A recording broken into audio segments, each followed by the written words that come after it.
Hey, everybody, Kevin here with Pursuing Pixels, and welcome back to another edition of Save It for the Cast, and you know the drill by now. This is going to be the last Save It for the Cast of 2024 here. Next week, we're going to have our annual holiday episode coming out where all three of us pick our three favorite games of the year, or not necessarily that came out this year, but, you know, that we played and discussed over the course of the year on the podcast, and then make some New Year's resolutions for a game that we're going to play, so that'll be out next week. This episode here, we're going to keep it kind of short and sweet on the discussion side of things on the back end. It's a little bit of a hodgepodge episode, I'll be completely honest. Been a little bit busy here with the holidays, and on the back end, it's mostly just kind of some discussion of us kind of leaning in the Nintendo heavy direction, a little bit about the new console speculation, little Pokemon trading card game Pocket, which I guess is off the Nintendo console side of things, but still Nintendo related. Fantasy Life getting delayed, the new one. Little RuneScape talk towards the end, and like people selling off their like MMO RPG accounts, World of Warcraft style and stuff like that. But kind of short and sweet on that end, and a little bit disjointed on the conversational side of things, but just been so busy with the end of the year here, and with last week's episode being a bit of a beast.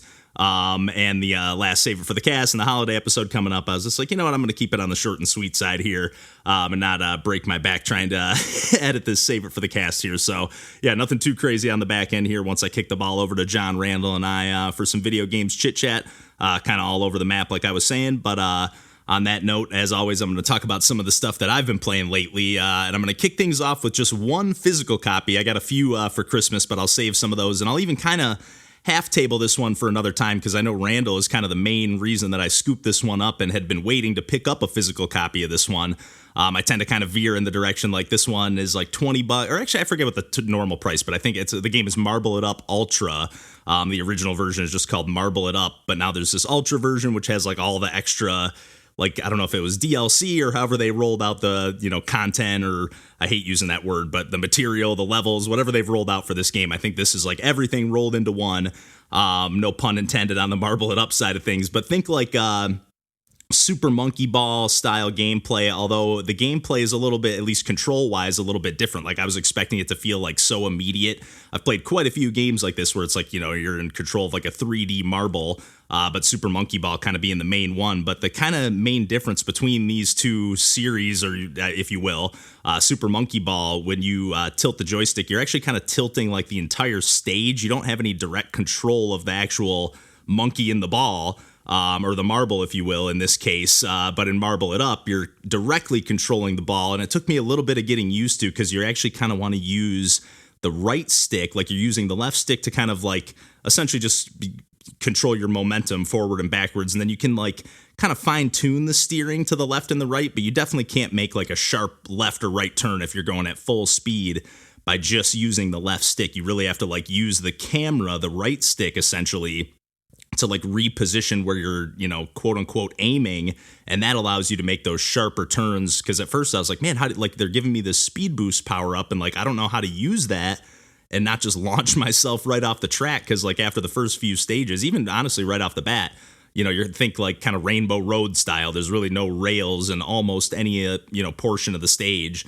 There are sometimes little bumpers and little even like pinball bumpers, but there are like rails and bumpers on certain parts of the stage to kind of like guide you along a certain path. But it really is kind of like a 3D platformer at heart. Like you really are jumping quite a bit, getting even like a super jump power up at times, and a speed burst like I was talking about. It's just a really, really cool game. I gotta admit that it didn't like immediately grab me with how much Randall's like hyped it up. I was like really expecting to like just fall in love with it instantly. But that said, I really have had a hard time putting the game down. It is, you know, the one physical copy that I'm going to talk about. So it is like the one that's sitting in the cartridge slot at the moment. So maybe that's, you know, part of the reason. But I do have, you know, 600 plus other games sitting on my Switch digitally that I could just fire up at any time. I guess they're not all on there. I got to re-download some of them. I don't have everything on the micro SD card there ready to go.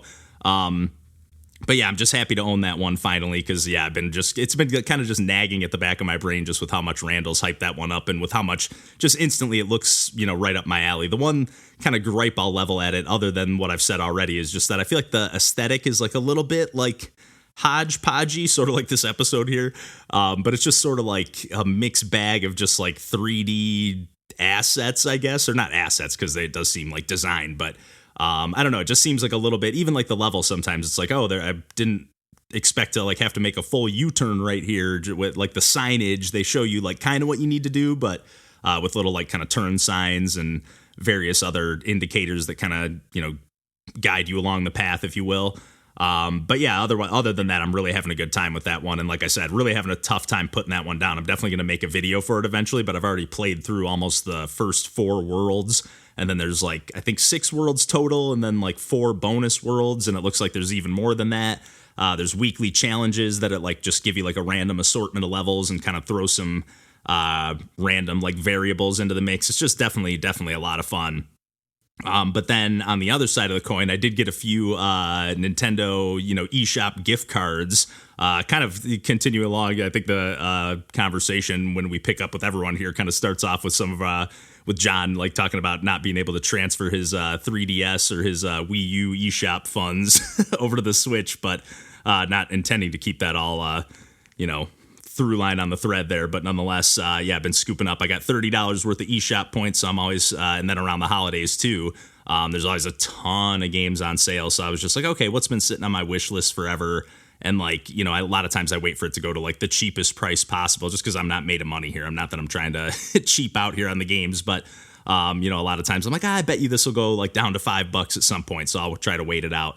But nonetheless, I was like, you know what, I'm going to scoop some of these up. I picked up 4 games that I'm going to talk about here. All within that $30 budget or whatever. I guess I used some of like the gold coins that I earned in the process as well. But I actually fired up and played the demo for PixelJunk Eden 2. I'm a huge fan of the PixelJunk series, although I haven't, I think Randall and I can't remember if we actually talked about this on one of the early episodes or if it was one of the practice episodes, but we talked about PixelJunk Monsters 2.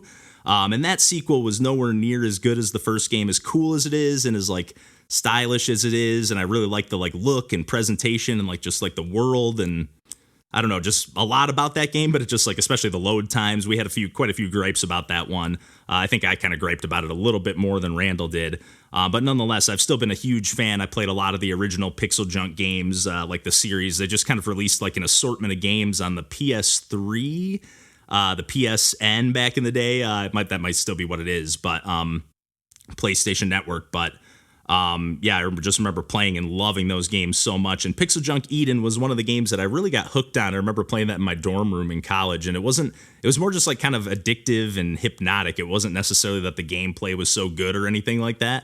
So I was really glad that this PixelJunk Eden 2 had a demo. There's even another one called PixelJunk Obscura or something like that, Eden Obscura. And it's like, I think that was a mobile game, and it kind of like incorporated like, I don't know, your photos, or it would use your camera in some kind of way. But with Eden 2, it's just back to kind of basically the same gameplay from the first game. You basically play as this little, they call them grimps, but they're like almost like little silk bugs. And you can basically just, it's like 2D perspective, and you can jump on these plants and then fling yourself by like flicking the joystick. And then your character will just start swinging around their silk, you know, line, almost like a spider. Although you're not building a web or anything like that. And then you can fling the joystick again to launch yourself into the air. And then the new mechanic that this one adds is you can hold down the A button to kind of freeze yourself in midair, and then flick the joystick again to initiate another jump. And at first, I don't remember how the game controlled in the original on PlayStation, but I was like, man, this feels a little bit weird, like not even pressing a button to jump. And then you can also hold down the A button while you're swinging around to kind of like ravel in your silk and like pull yourself back down all the way to the plant that you're connected to or whatever. But otherwise, you're just like kind of like, again, it's like there are goals in the game, and it seems like this adds like a little bit more, like you can collect new of these grimps, new characters that have like new abilities. There's different like variations of the gardens, or which are the levels that you have to complete.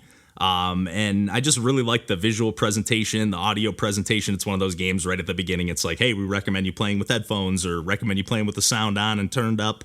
And I definitely can second that. I've only played a little bit now that I've picked up the game as well, but like after playing the demo, but I'm really, really enjoying just like immediately when I played the demo, I was just like, I can really see myself just like spending some quality time with this one, like while I've got some podcasts on in the background, even though I do want to like enjoy that hypnotic experience. But once you kind of know the music and know the kind of gist of the gameplay and everything, and even still, you can have it on loud enough where you can kind of do both at the same time. But I like to watch some football and stuff like that. It seems like the perfect game to just kind of play on Switch in the background while you're doing some other things, but you're just kind of swinging around trying to collect pollen from these floating, randomly generated, seemingly, pollen seeds that pop up, and then you want to grab those, and it powers up the seeds. You want to collect those. It just grows more plants within the garden, and you just want to try to find like the, I think they're called spectra, if I'm recalling correctly. But whatever they are, you have to kind of collect the final one in the garden, but you can like do quite a bit of exploring. There's checkpoints that like refill the timer. So it has like a little bit of arcadiness and like gameplay. But otherwise it's like relatively chill. Like you're just kind of exploring, and I don't even know what the punishment is for failure. I haven't come across that just yet, although I've come pretty darn close, but thankfully run into some checkpoints along the way right at the last minute. And then I finally also scooped up, I've talked about the Kingdom series ad nauseum on this podcast at this point. And I think I've even mentioned the Kingdom 80s, subtitle Summer of Greed. I don't know if that was like a extra like DLC that got added, or if it was just Kingdom 8, if that was always the title, but I always thought it was just Kingdom 80s. But nonetheless, this is kind of like a standalone entry in the Kingdom series. I know a lot of the recent, like even when I talked about the Call of Olympus, that was like a DLC to the Kingdom 2 Crowns game, if you will, base game. But this Kingdom 80s is like a standalone single player game. 2 Crowns allows you to play multiplayer, but this adds just like a little bit of an extra story element to the mix. And then obviously you're playing in the 80s. So you're like, instead of riding on horses and different like mythical mounts and creatures and stuff like that, you're riding just on like a bike. Seems like it's going to throw from the trailer and everything, which is why it wasn't like, I'm not immediately like drawn to like, oh, it's 80s or 90s nostalgia. Like, I enjoy that stuff, but I'm not like immediately drawn to it as a selling point, I guess. But nonetheless, it still has that great pixel art, and I'm really actually enjoying the opening bits. It throws like a few new elements into the mix, like some kind of like almost like anime or like 80s cartoon, Saturday morning cartoon, style cutscenes into the mix. Pretty short and sweet, but like as you rescue like your friends that are going to like help you build up your base camp. And it seems like it's just going to be like a little bit more campaign focused and like level design focused. Or not level design focused, because I think there still is some random generation and like where things spawn on every time you boot up a new game or new campaign or whatever. But nonetheless, I just think there's like a little more structure and a little bit more like it seems like you're trying to like the greed or the enemy in the game, and they're like taking your canoe and they take it back into their like kind of lair at the end of the stage. And so I don't know if this is just the one stage you have to complete to beat the game, or if there's going to be multiple chapters. On new in the other games, you're like traveling to new islands. So I'm guessing I'm going to get this canoe that's going to let me venture to new parts of the map or new parts of the campaign, or maybe it's just going to, ship me onward to the next level automatically. But nonetheless, it's just got all the same great elements of Kingdom with a few extra, little bits of flair sprinkled in that I've been enjoying so far. And I'm really, really enjoying the soundtrack as well.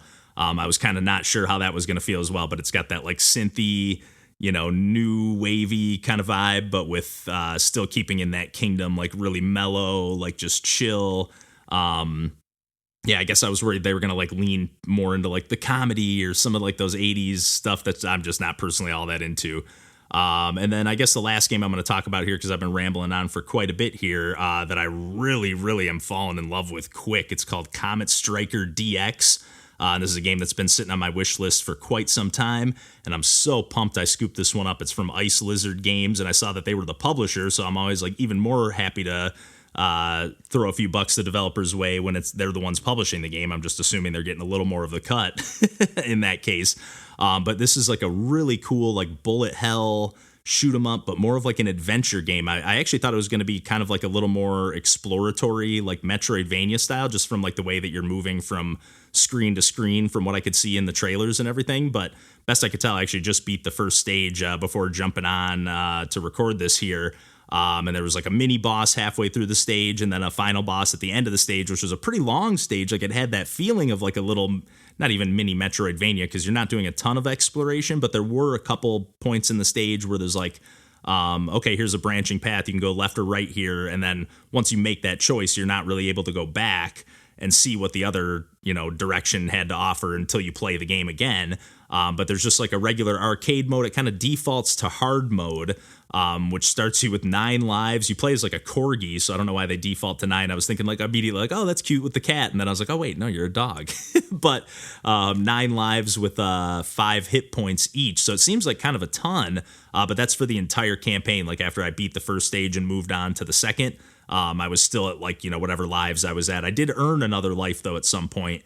So you are able, like, you're not just set to that 9 and that's it, but there's like an easy difficulty. There's like even a super, like, I forget what it's called, but a chill mode where it's like, they have a ridiculous amount of health, like 77 lives and 77 hit points. And then there's a hard mode as well. That's just a little, I think maybe 3 hit points and 5 lives or something like that. But nonetheless, I just really, really love the pixel art. Like I said, I'm loving that it's like not so much like an exploration Metroidvania. Like a lot of times I'm just like, crippled by indecisiveness, or I'm just thinking like I start going one way and I'm like, oh, maybe I should have gone that other way. This seems like the right path. So now I want to go see if that was the secret path. I got to go check that out before I go, this right way here. So I just end up like getting stuck or never finishing the games where this is like just really arcadey. I'm going to try to stick to that hard difficulty, but I did just unlock some new modes after beating the first stage. Like it seems like there's going to be a practice mode. I didn't check any of them out, but you can like after you make it to any stage or maybe after you beat a stage, but you can then go in and play that level again just to like practice on it with different settings and whatnot. And it just seemed like there were a few. There was like a randomly generated kind of just shuffles the rooms around mode. It just seemed like there's like quite a bit on offer on top of like a pretty, seemingly large campaign. It looked like there after I beat the first stage, it like filled this one capsule up in the bottom left corner of the main map screen. So I was like, okay, maybe there's going to be like 4 stages and then like a final, I always assume there's going to be like a Dr. Wily style stage or something at the end, or at least a final boss or something like that. But nonetheless, I did actually scoop up one other game called Tanuki Justice as well. I didn't get a ton of time to play that one, but I really was digging what I played. Kind of a precision platformer meets like run and gun Contra style gameplay, but almost like more of like a Pocky and Rocky, again, side-scrolling like platforming, but because you're playing as these little like Tanukis, makes me think more of like a cute 'em up kind of thing. But just really cool, kind of like 8-bit. Not true to NES era or anything like that, although the color palette definitely seems like it kind of is, but it's definitely in widescreen and it has a ton of like quality of life things like holding down one of the shoulder buttons to lock your aiming direction or to lock your position so you're not running, or you can even hold down the button so that you're running constantly and then locking your aiming in a certain direction, or any combination of those things. It just seems like it's a really well thought out game, and another like really, really tough one. Like both Comet Striker DX and Tanuki Justice are like, they're not messing around. And even Kingdom 80s for that matter, it kind of tells you at the beginning, which I love when they give you a little description about the difficulty, but it says like, hey, if you're a veteran of the series, which I'm like, hey, I've played hundreds of hours here, you might want to crank it up to hard if you're familiar with the gameplay. And I was getting my ass kicked pretty quick, so I was like, maybe I'll just want to dial it back to normal, because I do, as much as I like the strategy and tower defense and a little bit of puzzling that there is in Kingdom, I do really like just kind of like kicking back and relaxing with that game as well. That's kind of my main draw, to just like kind of not turning off my brain, but just like, just kind of mindlessly going through the motions with that game at this point. But yeah, again, Kingdom 80s throwing a few new wrinkles into the mix and making things a little more interesting, because even like the Kingdom Call of Olympus DLC, it's like it's pretty much just more of the same. So and this is too, but it seems like it's throwing just a few new elements, new wrinkles into the mix. So, but yeah, I think I've done enough rambling here to make up for the short and sweet conversation on the back end here with Randall, John, and I. And then, like I said, next week we'll be kicking off the new year with our holiday episode and true wrapping up the year fashion, I guess. I'm running out of words here, and done more than enough rambling here at this point. So yeah, as always, take it easy until next week, and until then, take care.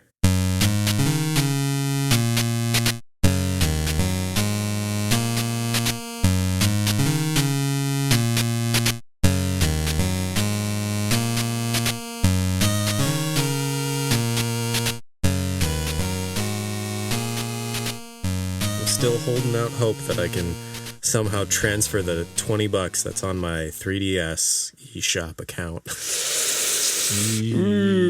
I'm joking. Good luck with that. I know that's gone forever. Gotta write a letter to Miyamoto if you want that money back, baby. That should have worked.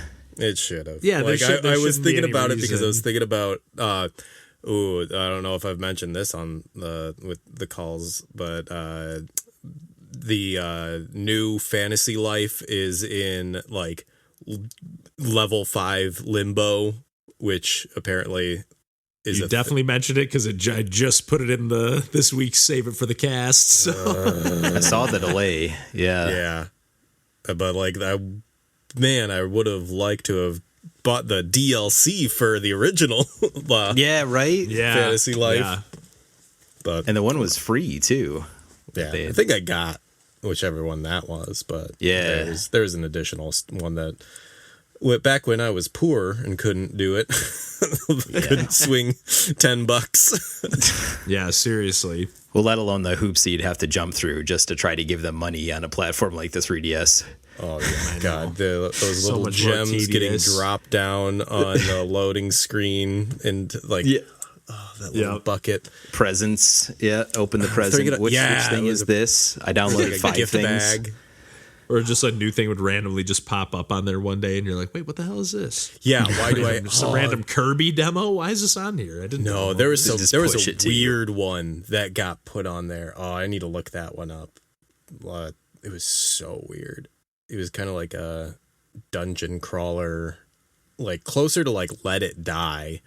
Oh. That Suda 51 like Yeah. Okay. Yeah. microtransaction Dark Souls like, that I played for a hot minute before I was like, this is, I know, I get what you're doing, but like, this is kind of not enjoyable. Yeah. Good old Suda. I gotta go back to fucking No More Heroes 3. Yeah. You have that on Switch. Yeah. That and Travis Strikes Back. Oh, yeah. I forgot about that game. That came out before 3, right? Yeah. Correct. Little filler game in between. When Suda 51 was like, you know what's the real place to make games now is indies. And so then it was just all of his like favorite like indie developers. I'm pretty sure you could wear like a Spelunky shirt or like Cave Story shirt or something, like just like the biggest like indie names and indie games of like the past decade. He was like, yeah, this is where the real art's being made. And I was like, all right, good for you. That's cool. Yeah, that's funny. You can no longer con Nintendo into funding your like art game. So No, they're not desperate enough anymore. No. Yeah. God. Yeah, Nintendo's been on a roll lately, man, I feel. We'll see what the next year brings. Yeah, I'm curious about this next platform for sure. Yeah. Curious and pumped. Like, I'm genuinely pumped. Yeah. Yeah. I'm pretty confident it's going to have a cartridge slot, and I'm just going to count on it. Yeah. If it does, then I'm fucking all in. Yeah. Yeah. It's kind of a no-brainer at that point. Yeah. Yeah. I mean, obviously, I'm going to end up with it regardless, but Right. yeah, that's honestly what's kind of pushed me over the edge lately, to just be like, all right, I'm just buying Switch games like fucking crazy at this point. Just keep beefing up that Nintendo library. Hopefully. Got too many as it is. I know. Way too many. I literally have over 600 games on my Switch. It's sickening. I mean, if you can carry them over, then it's not. Exactly. That's Yeah, smart. exactly. But how do we want to spread these out here? Let's see. What do you? I really can do anything, but I've really got Mario and Luigi Brothership is my like main thing. And then I kind of forgot about that. I really want to talk about that Boom Buster game. And then I could also kind of pair that with Redline Crooks, especially if you're going to talk about some like arcadey stuff. Yeah. It would fit in with that stuff. That's kind of my main stuff. And then if you talk like Swordship, Railbound, like I've played both of those, and Mosalina. And then I could talk Euphoria the Saga 2, but I got a bunch of stuff that I could talk about, but or Tiny Barbarian or You want to do Boom Pepper Buster, Redline Crooks, Swordship, Railbound, Mosalina, and then would any other titles work there? What else do you have? Well, I was thinking of doing Swordship, Railbound, and Mosalina on one, and then on the other do Dot Hack, Old School RuneScape, and Monster Hunter Generations Ultimate. And like Swordship and Railbound, or no, Swordship is one topic, and then Railbound and Mosalina is kind of another. And then same with the other one, it's like Dot Hack and Old School RuneScape are like one topic, and then Monster Hunter Generations Ultimate is another. Okay. And then Randall's got the Pokemon. I feel bad. I don't want to like leave Randall just sitting there. You got some stuff to chime in on some of these, Randall? I'll figure it out. Did you ever play RuneScape? Yes, I did. Not a ton, but I am definitely aware of what RuneScape is all about. Yeah. Yes. So That's about all I am. I only like vaguely aware of it. This would have been like my high school-ish era. Yeah. Yeah. I feel like it was like almost not quite the right comparison, but it was almost like a WoW before WoW. Oh, It might have even been in the same time frame, but 99 at least. Yeah. 1999 MMORPG. Like, Okay. it's kind of, I stumbled across it because somebody like made a joke on some subreddit about RuneScape, and then someone responded with, you can still play it, and now you can play it on your phone. And I was like, that I gotta see this. And honestly, I think it controls as good, if not better, than when it did originally. And that's just a testament to the fact that touch screen is a very intuitive interface. And like, if all you're doing is just clicking on one thing and then clicking on another thing, like there's no WASD in the game as far as I can remember. Mm-hmm. I'm pretty sure it was always just like, all right, click on the tile and that's where your character moves. Yeah. So, sounds like, right. Like auto pathing kind of stuff. Yeah. Yep. Yeah. So it was very easy, I think. I have no idea what goes into porting a 99 PC game to a mobile device, but it's been going up on the mobile like for apparently 12 years at this point, which is funny. Absurd because it's a 25-year-old game. Wow. Yeah, people are just loyal to just about any video. You can pick pretty much any video game, and there's going to be some diehard fan out there that's like mastered every element of it, and it's like kind of crazy. Because back when I was it was very early high school for me. Like there was someone in the message board that I was on with who like, his claim to fame was maxing out the fishing stat in RuneScape, so they had to add additional fish to the game. That's great. That's actually pretty awesome. It's That's online. awesome. Yep. Yeah. Meet the players where they're at. Yeah. I definitely, like, my only memory of it is just like people randomly yelling around in town about what they want to sell or trade or whatever or buy. Like, it's still there. Like that's the most wild thing is like I was logged on initially and like nobody was in chat or nobody was on, and then like I logged on and I'm guessing whatever peak hours is for RuneScape, and the entire chat was just as like accounts for sale with like full like, and then just going the details on like what their like skill trees are or like what they've maxed out, and like wow, incredible that you can still make a living selling RuneScape accounts. Oh. It's a grind, baby. It's a grind. $75. That's hilarious. For my hundreds of hours. Yeah. Oh. Yeah, let's not think about the actual value of time spent versus. But if you love what you do, is it really working? I know. I remember that being like the not even necessarily, I don't know what the right word is, not fantasy, but like thinking like, oh man, if you could really just like play World of Warcraft and make characters and just sell them off and make money like that, like be not a bad way to make a living. And then you're depressing reality of it being like factory farms, basically, of like people paid beneath minimum wage in like like overseas. Mm-hmm. Yeah. Woof.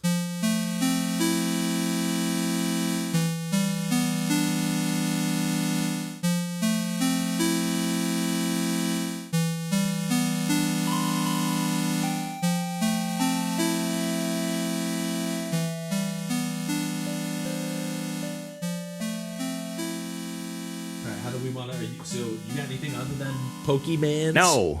Randall. The Pokemans. I was looking at what Let me go back in real quick to make sure that I don't have a pack that I can't unlock. A booster pack. Yep. If your timer has gone up, or if you use do your it before it maxes out. whatever, MacGuffin points with the Pikachu symbol on top. I can't remember if I downloaded that one. I thought I pulled out my phone and downloaded it when we were talking the other day, but if I did, I still haven't booted it up. You haven't connected it to your have it on Nintendo here. account? I do have it on here. I didn't know that it did. That's kind of cool. I ended up doing the Google account instead. Oh, interesting. Yeah. Didn't know you could do that either. That's kind of cool too.